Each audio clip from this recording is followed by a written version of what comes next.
Hello good evening बच्चों। ये trigonometry का पार्ट 1 कल हमने बताया था, आज पार्ट 2 है। और एक बार फिर आप लोग का स्वागत है मेरा यूट्यूब चैनल द क्लास में। आज हम लोग जैसा कि आपने थंबनेल में देखा है कि हमने रेशियोज के बारे में और डिटेल में पढ़ेंगे। रेशियोज जो रेशियोज हमने कल देखा था उसके बारे में डिटेल में पढ़ेंगे कि एक्चुअली में रेशियो वही है जो हमने लिखा है या फिर इसका कोई और भी फॉर्म होता है। अगर रेशियो होता है तो क्या अकेले उसकी कोई वैल्यू है या फिर जब तक उसके साथ एंगल की कोई वैल्यू नहीं लिखी जाएगी उसका कोई वैल्यू नहीं होगा। रेशियोज को रेशियोज में क्यों लिखा जाता है, तो ये सारे टॉपिक्स आज हम लोग इस क्लास में कवर करेंगे। ठीक है बच्चों, क्लास को स्टार्ट करते हैं और सबसे पहले हम लोग रेशियोज के बारे में जानते हैं। जैसा कि आपको हमने कल बताया था कि रेशियोज जब हम लोग लिखते हैं तो ये टोटल 6 होते हैं। कितने होते हैं बाबू? टोटल 6 रेशियोज होते हैं। रेशियोज में सबसे पहले आता है साइन, उसके बाद आता है कॉस, उसके बाद आता है टेन, उसके बाद आता है कॉट, उसके बाद आता है सेक और उसके बाद आता है कोसेक। ठीक है, अब एक चीज आप यहाँ पे नोटिस कर रहे होंगे कि साइन जो है ना, साइन देखो, जब हम कभी भी साइन नहीं लिख रहे हैं, कभी भी हम साइन नहीं लिख रहे हैं, हम उसके साथ एक वैल्यू डाल रहे हैं थीटा। कभी भी हम यहाँ भी देखो, यहाँ भी देखो, ये सारे थीटा है और ये सब थीटा क्या है? Theta is equal to value of angle. यानी हम कह सकते हैं क्या कि अगर साइन थीटा का मतलब ये कभी नहीं होगा कि साइन को थीटा से मल्टीप्लाई किया गया होगा। साइन थीटा का मतलब ये तो होगा ही नहीं बाबू। ठीक है बच्चों, आप ये मत समझिएगा जैसे हम लोग ए बी लिखते हैं तो ए इंटू बी, ये तो पॉसिबल ही नहीं है। ठीक है, साइन थीटा कभी भी उसको साइन इंटू थीटा नहीं लिख सकते हैं। रीजन क्या है यहां समझिए, साइन का अकेले कोई वैल्यू नहीं है, साइन का अकेले कोई वैल्यू नहीं है। आप स्टूडेंट है ना, जब आप नहीं पढ़िएगा तो आपका कोई वैल्यू नहीं होगा।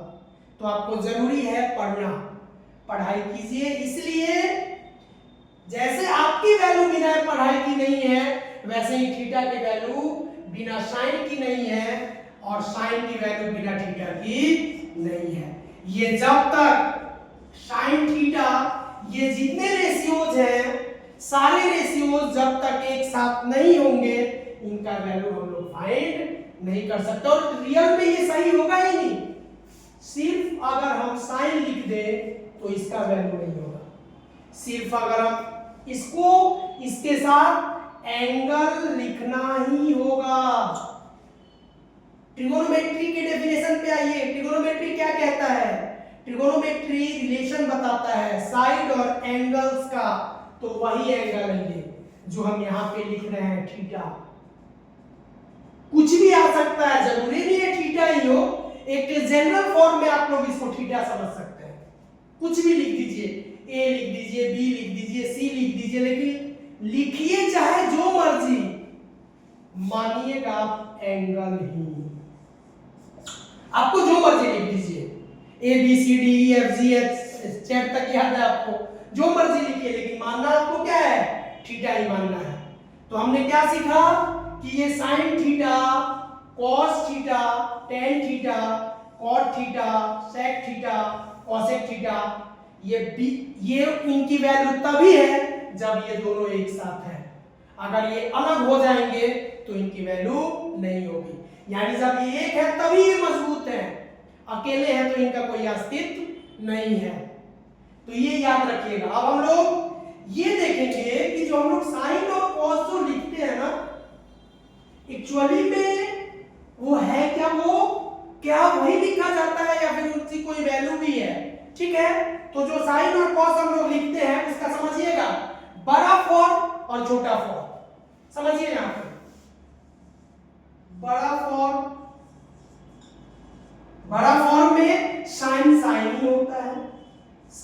थीटा को साइन थीटा ही लिखा जाता है, ठीक है। और कोसाइन को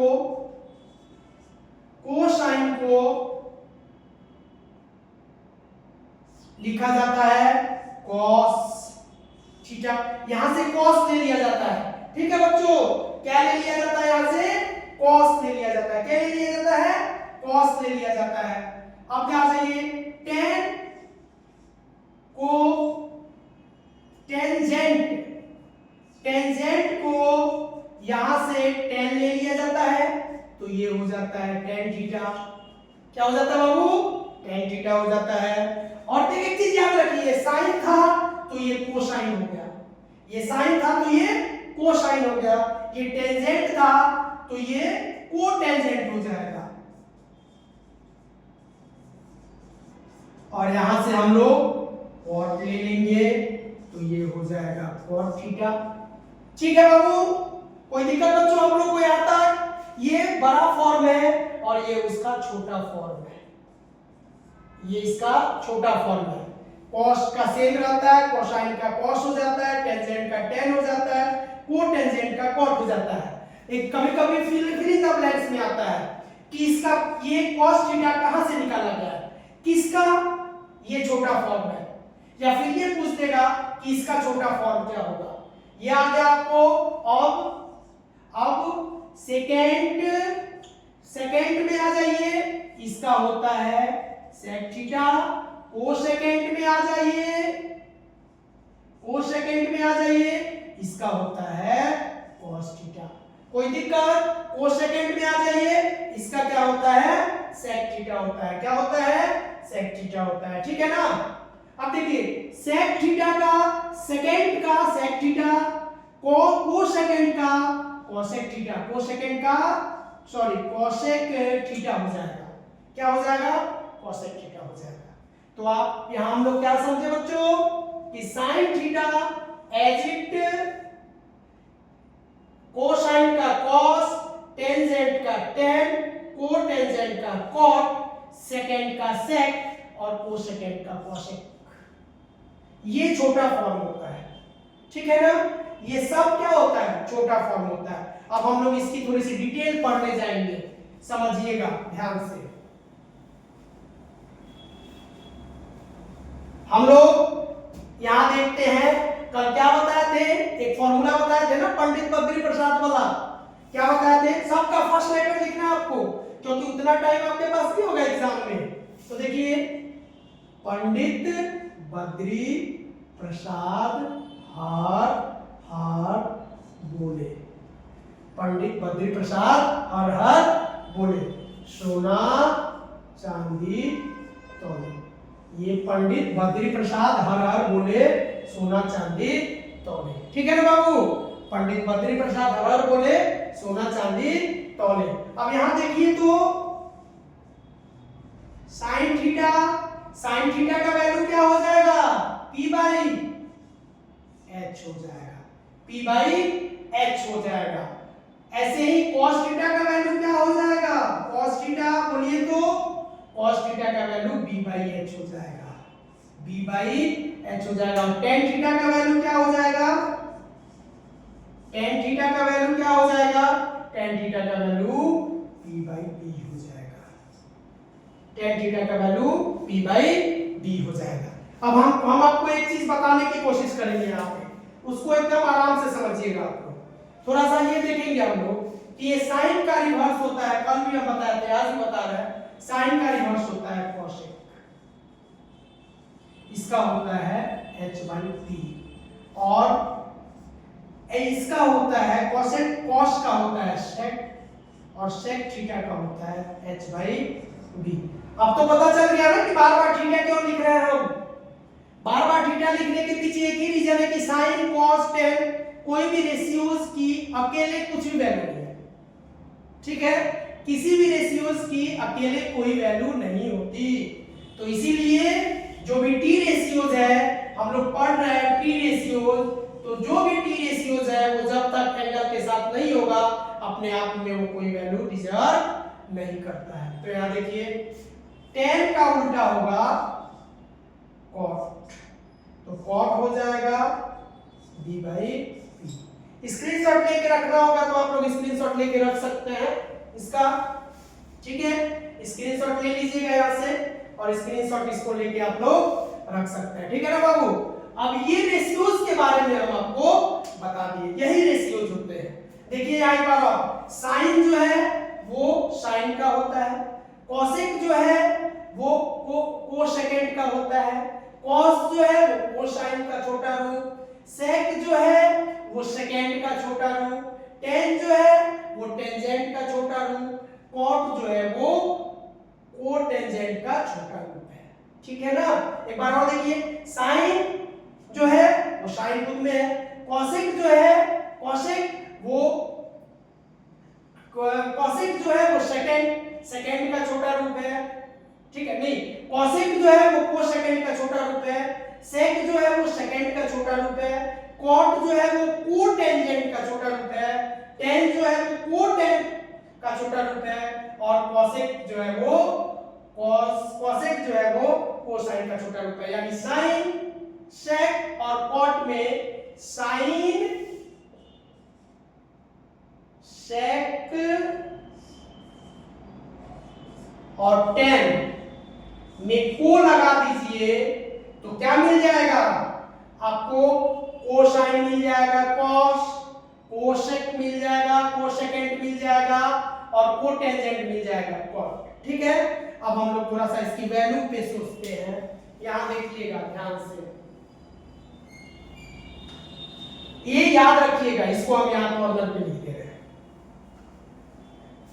इसको हम कॉर्नर पे लिखते हैं, यहां पे पंडित, बद्री, प्रसाद और बोले, सोना चांदी तौले। ये है पंडित, बद्री प्रसाद हर बोले, सोना चांदी तौले। यहां थोड़ा सा इसको फोकस, ये तो आपको लिखना ही है जब भी एक्सरसाइज बनाने बैठिए। थोड़ा सा साइन के वैल्यू पे हम लोग देखते हैं। साइन थीटा क्या होता है, p बाई h होता है, p बाई h होता है, ठीक है ना। तो इसको समझने से पहले हम लोग थोड़ा राइट एंगल ट्रायंगल के बारे में समझ लेते हैं। राइट एंगल ट्रायंगल के बारे में समझ लेते हैं।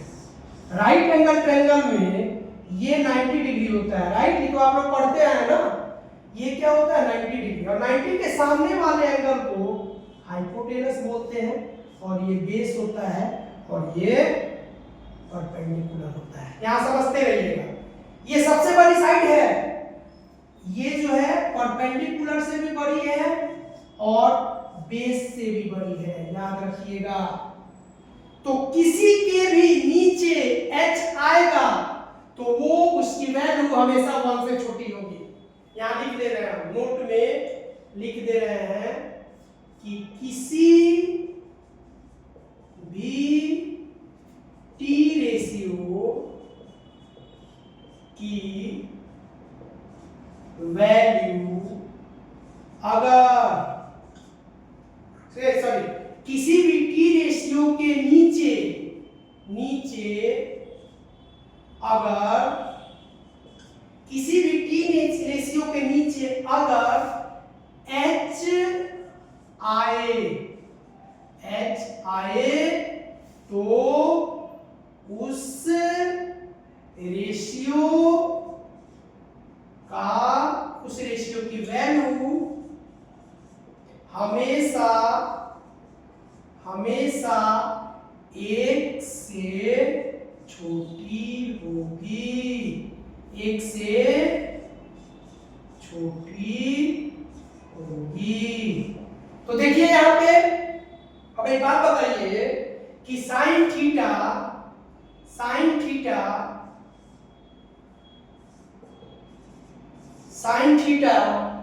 इज इक्वल टू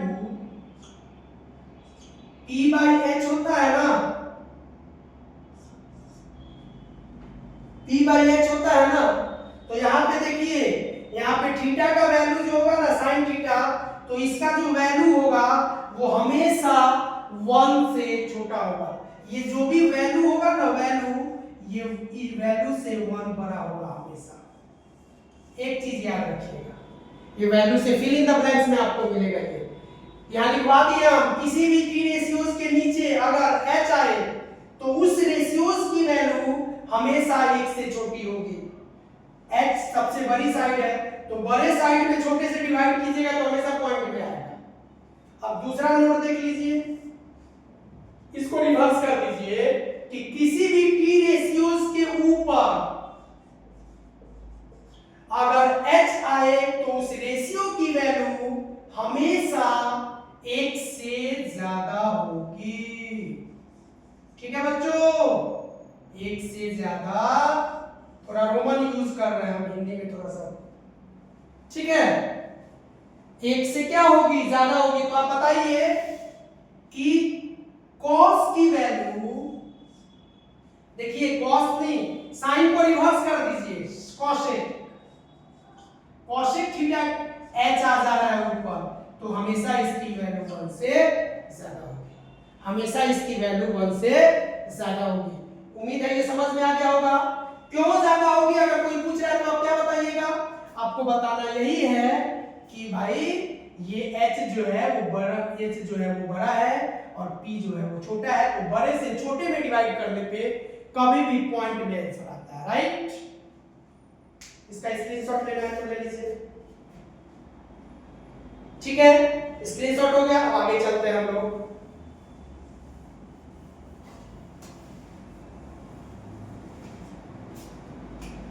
यहां समझिए, लेस देन 1 और मोर देन 1। यहां समझिए, किस किस का, जिसके जिसके नीचे 1 होगा, सॉरी जिसके नीचे h होगा उसका वैल्यू 1 से कम होगा। देखिए तो पहला sine theta and cosec theta, tan और cot में तो आ सकता है, tan और cot में दिक्कत नहीं है, लेकिन ये दोनों केस समझिए। और एक से ज्यादा किस किस में होगा, तो जब h ऊपर चला जाएगा, h कब ऊपर जाएगा, जो ये खुद को रिवर्स कर देंगे, यानी ये हो जाएगा कोसेक नहीं, साइन और ये cos हो जाएगा, सॉरी ये cos और ये कोसेक एंड सेक। ये याद रखिएगा कि सेक का वैल्यू, जब हम लोग एनसीईआरटी की बुक में क्वेश्चन करेंगे तो आप लोग याद रखिएगा कि ये वहां आप लोगों को बताने की कम जरूरत पड़ेगी, क्योंकि ये वहां आएगा कि किसकी वैल्यू 1 से ज्यादा होगी, किसकी वैल्यू 1 से कम होगी, ट्रू और फॉल्स में आप लोगों को दिखाना होगा। अब थोड़ा सा चलते हैं, हम लोग एक चीज समझ लें कि अब हम बताए थे ना आप लोगों को, एक चीज याद रखिएगा, कभी भी एक चीज याद रखिएगा कि कभी भी h हमेशा फिक्स रहता है।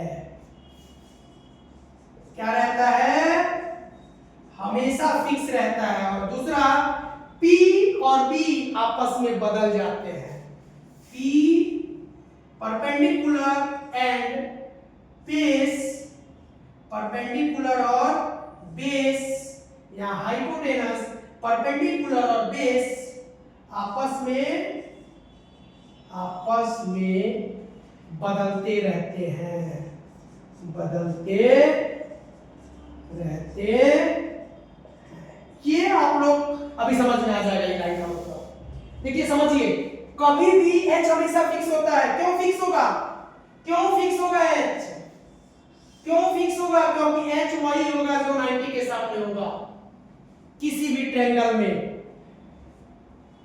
ट्रायंगल से मतलब है राइट एंगल ट्रायंगल में, किसी भी राइट एंगल ट्रायंगल में बाबू बच्चों, किसी भी राइट एंगल ट्रायंगल में h की वैल्यू हमेशा बड़ी होगी। क्यों, और h एक सिंगल वो आइडेंटिफाई किया जाएगा किससे, तो 90 डिग्री के सामने वाले से, चाहे वो छोटा ट्रायंगल हो, चाहे वो बड़ा ट्रायंगल हो, चाहे वो मीडियम ट्रायंगल हो, नो मैटर, हमेशा हाइपोटेनस वही होगा जो 90 के सामने होगा।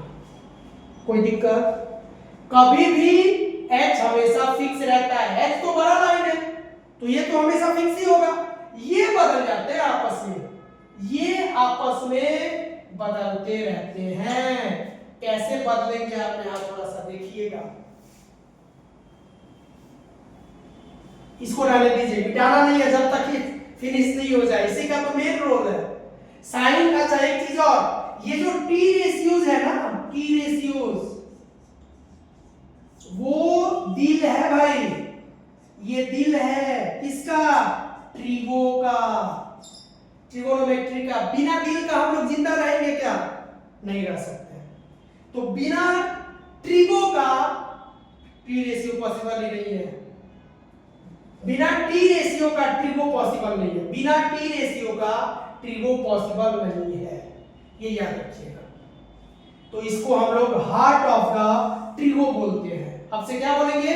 हार्ट ऑफ द ट्रिगो बोलेंगे। टी रेशियो वही जो छे, sign cos tan cosec sec cosec cotec, ठीक है, कॉट जो है वो वही छे। अब हम लोग थोड़ा सा अभी बोले ना कि h नहीं बदलता है, p और भी बदलते रहता है, थोड़ा उसके बारे में सोचेंगे। यहां देखिए, तो यहां देखिए, चलिए ये हम बता दिया, ए बी सी। एक चीज याद रखिएगा, यहां एंगल हमेशा हमेशा हमेशा याद रखिएगा बाबू, हमेशा क्या? हमेशा, ऑलवेज, हमेशा एंगल ए और सी लेंगे, ए एंड सी लेते हैं। यानी हमेशा कॉर्नर का एंगल, कौन सा एंगल लेंगे बाबू? कॉर्नर का एंगल लेते हैं। इसकी तो कोई काम ही नहीं है बाबू, 90 डिग्री का कोई काम नहीं होता इसमें, याद रखिएगा। है सारा राइट एंगल ट्रायंगल पे कहानी, लेकिन इसका कोई काम नहीं होता है, ठीक है ना, इसका कोई काम नहीं होता है, ठीक है। तो ये सिर्फ इसी 90 डिग्री होता है, बस इसलिए होता है कि ये बता सके कि ये हाइपोटेनस है, बस। काम तो सारे इस वाले एंगल और इस वाले एंगल का होगा, इसीलिए हमेशा एंगल ए और सी लेते हैं, कॉर्नर का एंगल लेते हैं, याद रखिएगा। कौन सा एंगल लेंगे? कॉर्नर का एंगल लेंगे। अब आपके मर्जी से नहीं चलेगा कि सर हम बी ले लेंगे। हाँ, बी लीजिएगा, कब लीजिएगा? बी लीजिएगा कब लीजिएगा?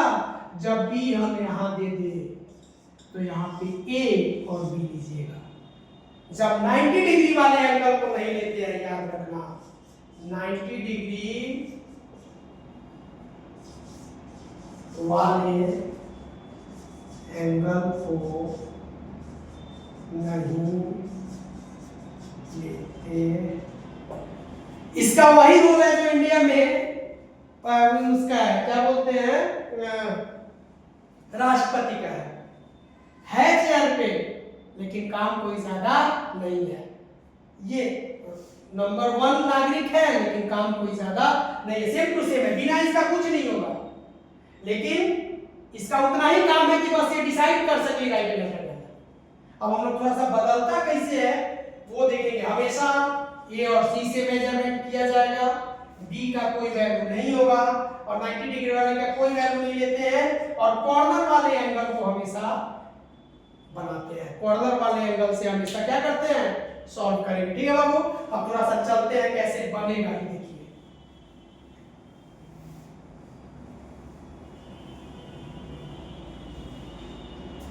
मान लीजिए कि आपके पास ये ट्रायंगल दिया हुआ है, एक सेकंड, इधर दिख रहा है, यहां समझिएगा, एक ट्रायंगल दिया हुआ है ए बी सी, ये 90 डिग्री है, और इस ट्रायंगल को देखते हुए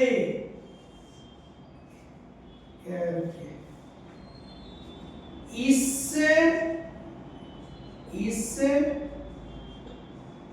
ट्रायंगल को देखते हुए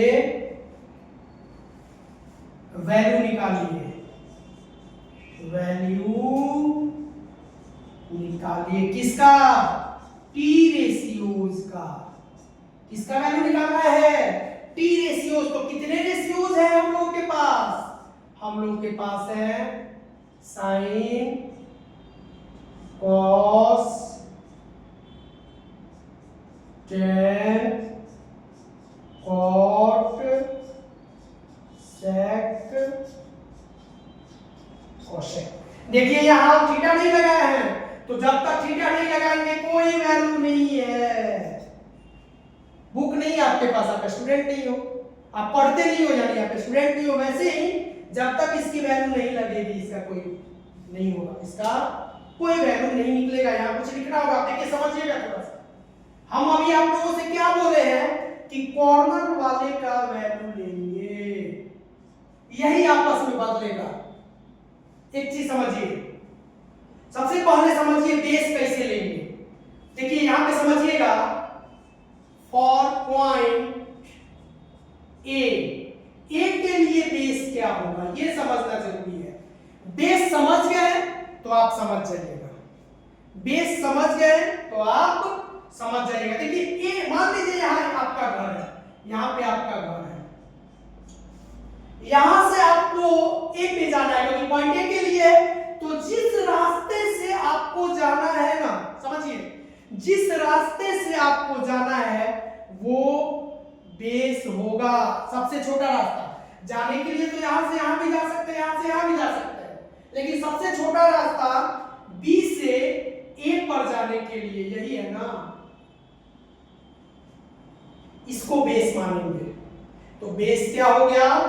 ए बी हो गया। समझिए एक बार और, बी सेंटर से जिधर जाना है वो बेस होगा, सेंटर से जिधर जाना है वो बेस होगा। समझिएगा, 90 डिग्री से जहां जाना है वो बेस होगा।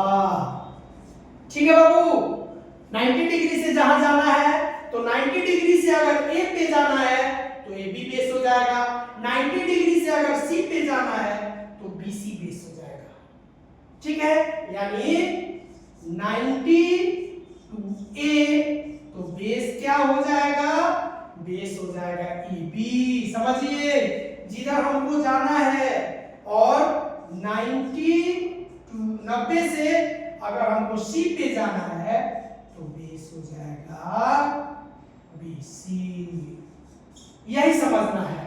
हम यहां खड़े हैं ना, हम यहां खड़े हैं, मान लीजिए इधर जाना है तो हम बेस पे चलेंगे, हम बेस पे चलेंगे।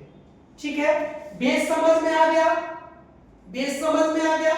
बेस समझने के बाद ये तो आपको पता है कि एच होगा, एच तो कभी बदलता नहीं है, एच तो कभी बदलता नहीं है, और जिस पॉइंट को डिनोट करे ना, जहां जाने के लिए बोले, जिस पॉइंट को डिनोट करे ना, उसके सामने वाले जो पॉइंट है ना, वही जो होगा वो आपका, जैसे ये पॉइंट का डिनोट कर रहा है ना, ए के लिए हम बोले ना, तो ए के लिए बेस क्या हो जाएगा? ए बी हो जाएगा ना, और ए के लिए परपेंडिकुलर क्या हो जाएगा? समझिए, ए के सामने,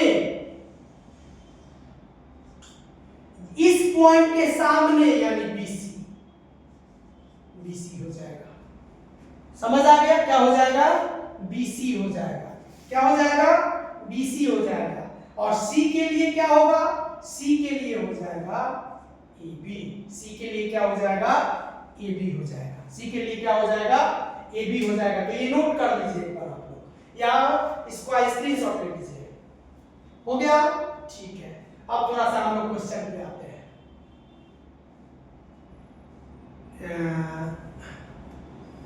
क्वेश्चन पे आते हैं, ये रहने देते हैं, ठीक है, ये रहने देते हैं। मान लीजिए हम लोग को साइन ए निकालना है, तो साइन का तो पता है p बाई एच होता है, साइन का तो पता है p बाई एच होता है। h तो कभी बदलता नहीं है ना बाबू, h कभी नहीं बदलता है, तो h क्या है? h क्या है? AC। h क्या है? AC है। h क्या है बाबू? AC है। हम लोग के पास क्या है? AC है। क्यों HAC है? क्योंकि 90 डिग्री के सामने है, और 90 डिग्री के सामने वाले को क्या बोलेंगे? हमेशा हाइपोटेनस बोलते हैं। P, अब देखिए यहां ध्यान से दीजिए, सब हम मिटा रहे हैं यार की ये A जो है sin A, P निकालना है हम लोग को। तो A के लिए A यहां पे है ना बाबू, A यहां पे है ना, तो हम क्या बोले हैं? सामने वाले वाला पर यहां लिखे थे ना कि A के सामने वाला परपेंडिकुलर होगा। ये तो यहां से A जाना है, ये तो हमारा बेस हो गया, बचा परपेंडिकुलर। तो इसके सामने जो पॉइंट दिया हो उसके सामने, गिवन पॉइंट के सामने वाला, गिवन पॉइंट का सामने वाला परपेंडिकुलर होगा, P होगा। क्या होगा बाबू? P होगा। गिवन पॉइंट क्या है? गिवन पॉइंट वो यहां से मिलेगा, इसके साथ क्या चिपका दिए? चिपका दिए, तो P हो गया हम लोग का। गिवन पॉइंट ये है BC। अब थोड़ा सा cos C पे आइए। cos का होता है B/H।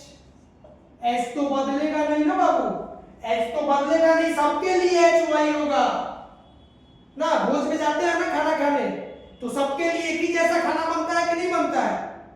ये बात अलग है कि कुछ स्पेशल पर्सन के लिए अलग खाना बनता होगा, लेकिन फिर भी मैक्सिमम लोगों के लिए सब बनता है ना। तो यहाँ वही है, H सबके लिए सेम होगा।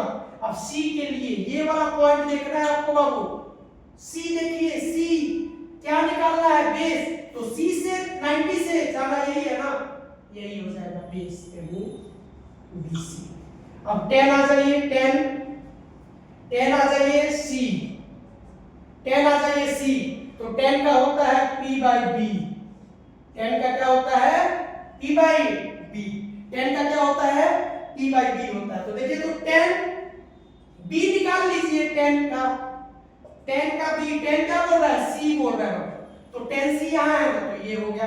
यहां से यहां जाना है ना, B से C पे, बताया थे ना, B से C पे जाना है। कहां जाना है? B से C पे, वही बेस होगा, क्योंकि बेस पकड़ के ये हो जाते हैं। बेस नहीं हो तो घर गिर जाएगा।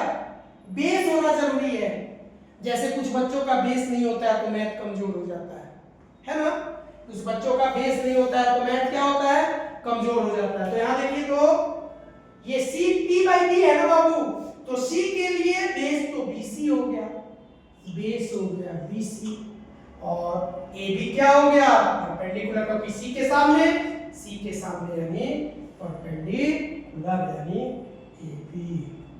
ठीक है ना। ऐसे ही सारा निकाल देंगे, सब निकल जाएगा। ठीक है, सब निकल जाएगा। देखिए, सब निकल जाएगा, आप ढंग से पढ़िएगा। ठीक है ना। अच्छा, एक चीज और याद रखिए, आप पैनिक मत होइए, डरिए मत ना। जितना डरिएगा लोग डराएगा, आपसे तेज बच्चा आपको डराते रहेगा। घर में फैमिली वाले डराएंगे, मैथ नहीं आती। क्यों नहीं आती है? आएगी भाई, हम है ना, जरूर आएगी। तो डरने की कोई जरूरत नहीं है। डरिएगा तो फिर दिक्कत हो जाएगा। एग्जाम है, ढंग से तैयारी कीजिए, और ट्यूशन वोशन की कोई जरूरत अब है नहीं। ठीक है ना। हम पे विश्वास रखिए और ढंग से पढ़िए। ढंग से पढ़िए, जो आप सोचा है आपने, जो आपके फैमिली की उम्मीदें आपसे, वो जरूर पूरी होगी। टेंशन क्यों लेना जी? उसकी एबिलिटी है, वो अपने एबिलिटी पे वर्क कर रहा है। मेरी एबिलिटी है, मैं अपने एबिलिटी पे वर्क करूंगा। कोई बच्चा 1 घंटा पढ़ के 3 घंटे का काम कर ले रहा है, कोई 3 घंटा पढ़ के 1 घंटे का भी काम नहीं कर रहा है। तो वो सबकी अपनी अपनी एबिलिटी है ना। आप दूसरे के बराबरी करके कौन सा तीर मार लीजिएगा जी? क्या चाहते हैं आप कि मतलब देख के बना ले तो हो जाएगा क्या? कुछ नहीं होता बाबू, बहुत कंपटीशन है। आगे आइएगा ना, आगे आइएगा तो आप लोग देखिएगा कि बहुत सारे बच्चे हैं आपके जैसे, बहुत सारे टीचर हैं मेरे जैसे, बहुत सारे भरे हुए हैं। तो खुद को जजमेंट करना बंद कीजिए। बस आप ये फोकस कीजिए कि हाँ, हम कुछ कर सकते हैं और अच्छा ही करेंगे। ठीक है ना। अच्छा ही करेंगे। जो सेल्फ स्टडी कीजिए ना, खुद से मेहनत कीजिए ना, खुद से मेहनत कीजिए, खूब पढ़िए 10 बार पढ़िए ना। वो आपने सुना होगा ना, करत करत अभ्यास के जरमती होत सुजान, रसरी आवत जात है शीर पर परत निशान। यानी एक कुआं देखा होगा आपने, कुआं पे वो जो रस्सी खींची जाती है, तो कुएं का जो किनारा बना होता है वो पत्थर का होता है, और रस्सी जो होती है वो मुलायम होती है। फिर भी बार बार रस्सी खींचने से वो क्या होता है, परत जो है वो घिस जाता है। अरे तो हम लोग तो इंसान है भाई, ढंग से पढ़िए, रिजल्ट आएगा, क्यों नहीं आएगा। अभी आपके पास पूरा टाइम है, डर क्यों रहे हैं आप?